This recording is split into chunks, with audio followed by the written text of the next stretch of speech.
Hey kids, Mr. Fly here, hope you're well. Now I often get asked about how I go about preparing my bike for when I go on my trips and tours. And that's all very well and good because I'm just an on-road rider. But what about if you want to use your big adventure bike for what it was invented for actually going off-road? What are the little hints and tips about preparing your bike for riding the trails? Well, stick around, stay tuned and I'll tell you.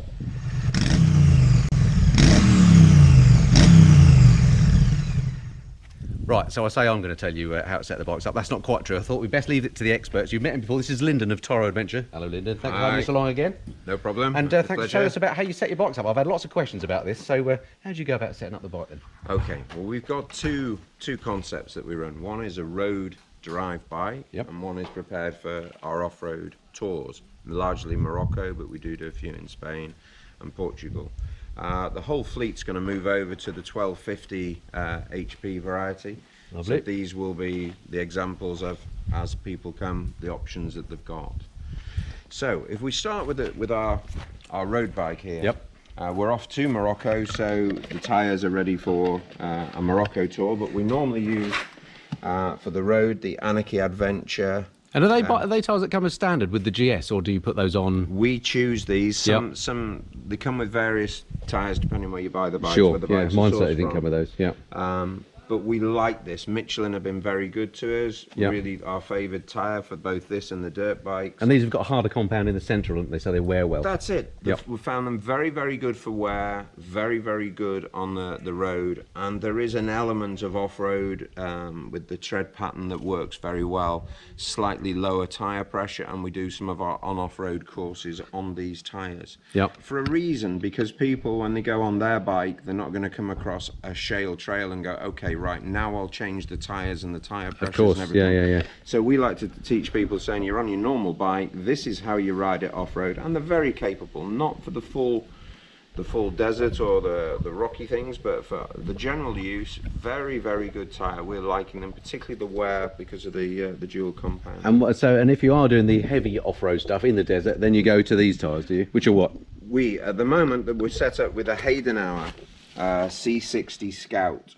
Recommended to us by a local garage here that does a lot of people going to Morocco. We were initially looking at a more aggressive off-road tyre, but they were quite right in the concept that Morocco, a 3,500 kilometre tour, is going to involve an amount of road or amount of rough road. And therefore a full knobbly tyre won't last the full tour. Gotcha. So you're looking for a balance, and we've done several tours on these now, and we're really, really impressed. So how often do you actually change them? If you're doing these tours all the time, is it like a new set every 3 tours, or roughly rule of thumb? The fronts will do 2, maybe even 3 tours, and then we can use them for proper off-road courses we do here. The rears is 1-2 tours. Right. Okay. 2 tours if things go okay and the tyres come back all right. But on the bigger tours, we like to use the new tyres just so that we've got the best capability out of them. All right. So that's tyres. What else do you do to the bikes then? Okay. So 4. So this is the on-road. Let's start with the easy one, the on-road. The extras that we do as standard, and it will be on every bike we get, is we use the radiator bars here as an extra, just so that if they're a heavy bike, they're brilliant when you're riding them. When you stop, it is still 250 kilos. They can fall over. Tell me about it. So we use the engine protector here. We're waiting for the Touratech rear protector for the cylinder heads as well. We use those. We use a radiator protector on the inside. It's more for the off-road, but we use a radiator protector. We use a little bung at the back that saves the drive shaft hitting the floor. And then with the GV luggage that we're now using, with the pannier bars on, that kind of protects the back of the bike as well. Yeah, useful side benefit, that, isn't it? So yeah, it's then the bikes are very good. And these frame rails, is that standard on the bike as well, or is that something you've added? They come standard on these particular bikes. So if we go, this is the actual road one here. So the options then for clients, we use the USB plug. We supply one of those. And a phone holder.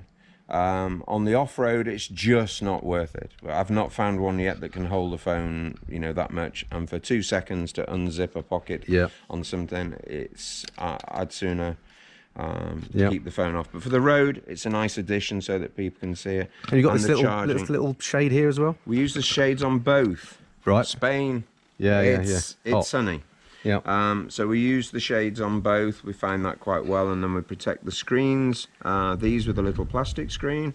And you were telling me of on these screens, actually, it annoys me that BMW have made this Nav 6 with a shiny screen, and then the main TFT is matte. I don't know why they've done that, and the glare off these can be terrible, can't it? So I was mentioning to Lyndon earlier about Screen Angels, who make a protector for the TFT, which is brilliant, because if you get the bike wet, if it rains on you, if you just wipe it, you can end up with a right mess. I don't know if you noticed that on there. No, so a protector on there, that works. And then also, you can get a matte one to go on your Nav 6, and it then makes both the screens matte, which I just think works better. You know, in combination with a cover, and then you've got, you know, the glare thing solved. And then for the clients, depending on how far they're going, if it's a day ride, not necessarily, but I like these smaller tank bags just for the things that you need. For this one has a little cover for cash, which you use all the time, particularly in Morocco. You just get the cash out, use it. Perfect. Phone, glasses, things. There's quite a lot of space in this this particular one. There's a nice little net bag on the top. And who makes this? This is a Jivvy as well. Yeah, right. So there's a net area and a little waterproof thing, glasses. Very, very useful. I'm a big fan of tank bags. The other option that is available, even for the road users, is this one, which I'm kind of preferring in a way. It's very, very simple. You just open it up, especially for a quick camera dab. Yeah. And is that one of the ones that locks on the petrol cap? There's like a click thing. There we go. Oh, so simple. Yeah, that's so one of those myself, I must admit. I'll talk about why that one for the off-road in a minute. Okay. So, and then on the bag side of things, we have the full GV luggage, which is so easy to clip on and off, even the rear top box. If you want to take it with you, it's just one clip at the back down. It's key locked. Yeah. We found them far superior to other things that we've been trying in the past. And doubles up as a seat as well if you're out in the field somewhere. Absolutely. So with the pillions and we've got the back protected things to go on here as well. Perfect. There's also an option on the seats. This is the rally seat that comes as a single seater, as the HP seat, as a single seater off-road. But we have the king and queen seats which do fit this. So if it is a specific pillion situation, then we put the twin seats on. And a lowered seat as well. We've got one with lowered bikes and lowered seats, so we can take the bikes down. The 1250 isn't a particularly tall bike. It's a big bike, but it's not a particularly tall bike. With the seat in the lower position and a lower seat, we've had very few problems with people with leg length. So off-road, you're not going to want to use that luggage, that's going to be quite heavy. No, so what do you do? So how's the luggage work on the off-road bike then? Horrendous for me. I am a minimalist. Right. In the off-road, I see people with all the bags and everything, and if you're going around the world and you need everything, and tents and fuel cans and everything, to me, that's a nightmare.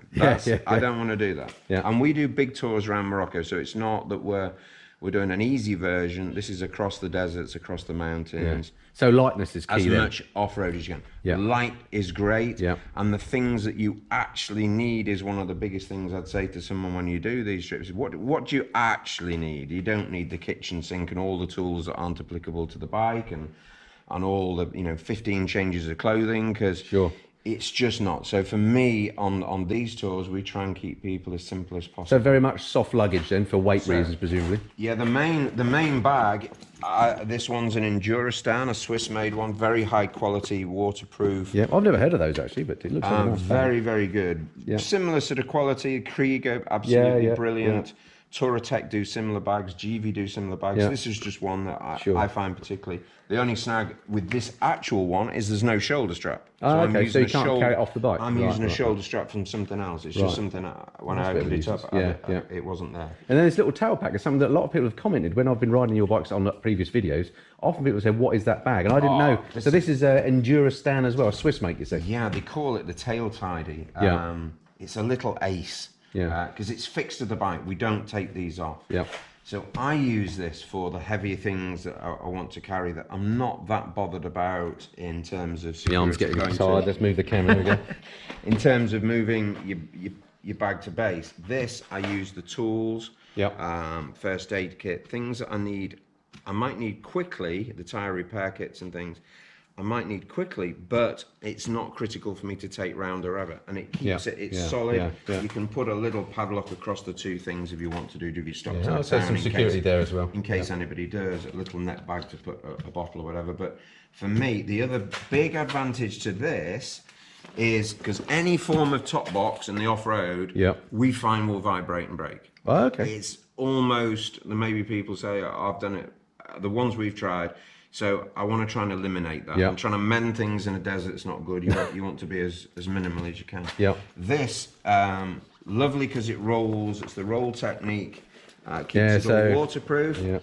And then the rock straps, which are the best. It's just a set of rock straps on it. It's so simple. 2 rock straps, boom, you're off you to the hotel. 1 clip of your little hand luggage, helmet in the other hand, and you're at the hotel. You're good to go, But the good thing about this is it's fixed, and so the bag, when it's fallen on, it's got something at the back, so it's not going over the back. It's not over wide. You can filter through the traffic. If you're falling over, you've not got bags to get damaged or things to So, and you know, a bag this size is.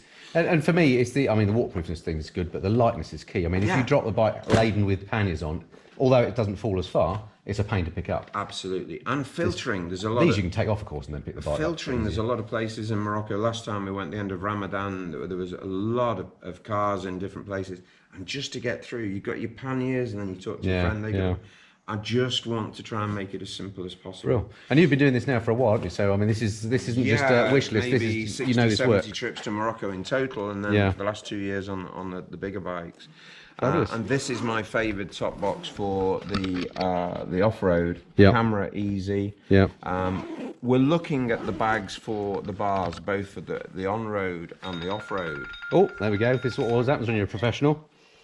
Stand by, folks. Let me just get rid of this. Okay, we're back with you. Dealt with the phone call. Right. Okay. Sorry. We're looking at the bags that go on the bars. For me, as a dirt bike rider, I don't want something particularly on my bars, but I'm having a look. Something small that maybe take the luggage. This is my preferred option. There's a reason why I don't like that one for off-road, is because when you stood up, your stomach will touch the bag. This one is not too bad. The other one seems to be a little bit more. You know, that's a good point, actually. It is an advantage of the bag here. It's nowhere near the volume, but I don't like a bag on the bars. It's just my thing. And for if you've got your wallet and your passport and the things, 1 clip off, and you're with your bag, your security is good. And what do you do? This is a question that comes up quite often. You've done the day's riding and you've got the bags, or you're off to the hotel. What do you do about securing the bike at night? Do you do anything in particular? We found mainly Morocco very, very safe. Okay, so you don't have to worry we put the full lock on, and we'll take the sat nav if we feel it's a place. Right, but you don't carry chains or anything like that. Right, we don't. Fair enough. But that, I guess, depends on where you're going. You make your own choice on that. If you go more into cities and places, then we try and avoid the major cities. But if you go to cities, more so in Spain. I guess the key with that is if you're going to go to those sort of places, find a hotel that's got secure parking. The hotels we use tend to have secure parking, but there are times when you need to leave a bike on the street and walk. Of course, with the full lock on, we've never had a problem with that. Brilliant. There's another thing that is for the off-road is the screen. When you stand up, this makes it harder to see the screen. So if you're following a trail across the desert, then it's just something to think about. These clip out quite easily, and quite often I would take that off on a day when we're going across the desert side. The other thing we do, the other big advantage of the 1250s is this tiny screen. Right. Fantastic for off-road in the down position. Right. It's not obtrusive at all in your sight line for when you're riding off-road. Because I hate these little screens. I mean, it's one of my complaints about the bike. I mean, if you're a road rider, they're rubbish. They don't protect you. On the road, but off-road, good. I've got used to it on the road for normal. If it's rain and things like that, then they're terrible. Then I'd look. But we're looking at an off-road tour setup. The road ones, we're debating whether to carry screens and put them as an option for people, because if it's not, we don't get a lot of rain, but when it does, then the screen is more critical. Or wind buffering, some people are more used to that. But for me, this is perfect for what we do. And then the other thing I noticed is we've got the garden light as well. Headlight protector, really important. We're not a lover of the glass ones or the plastic ones because we've learned that the heat can be critical. There needs to be airflow onto an LED screen. Of course. So yeah, I hadn't thought of that. prefer What about cleaning? Isn't that a pain in the ones. backside with these, or do they just clip off? They just clip off. It's very. Oh, it's on rubber. It's on rubber fine. bung. So and that's the Touratech one. That's a Touratech one. Very, very good. One of the other things that we found, that I found for off-road riding, is the rear brake lever. The travel is long, the position to me is low, and whilst there are adventure levers with a fold over, we've tried those.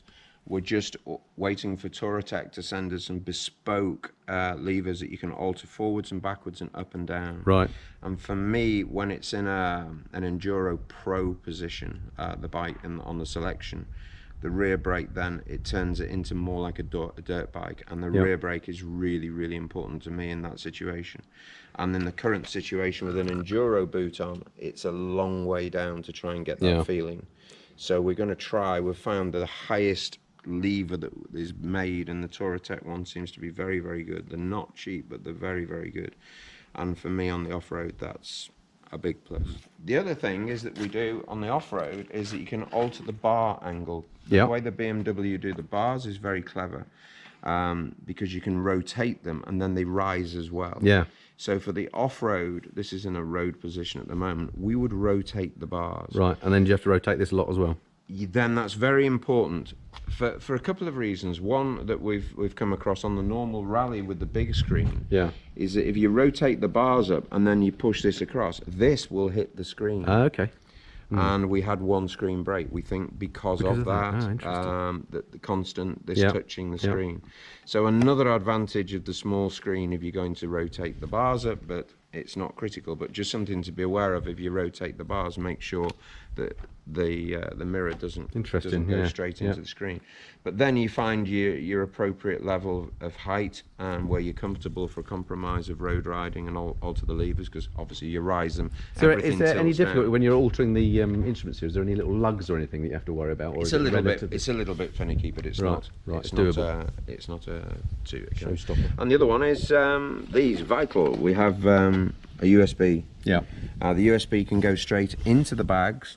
So with the likes of yourself, the vloggers, or people that want to do that, I like a big power storage unit that with lots of USBs on it rather than lots of cables. So that can be on charge in here, and then you've got your power pack in there. Or you can run it direct on, or there's other things if you want to run. But I just like to keep it simple for the big tours, light, simple, nothing obtrusive. You can filter through traffic. Like it. And the advantage of these, they fall over. They don't fall all the way. They're not, and there's nothing. And even a weakling like me can pick them up. With a bit of technique. Yeah, exactly. That's another video. Anyway, that's brilliant. So thank you very much for that, Lyndon. I hope. Pleasure. Point at the sky there. I hope you saw that. Hope that was of some interest to you. And these are the sort of tips that are picked up from actually riding in the field, as opposed to thinking about it beforehand. So well worth taking them on board if you're going to take your bike off road. So thank you very much, Lyndon. Great to see you again. Yeah, Thanks for talking us through that. And until next time, this has been the Missing and Fly. Cheerio.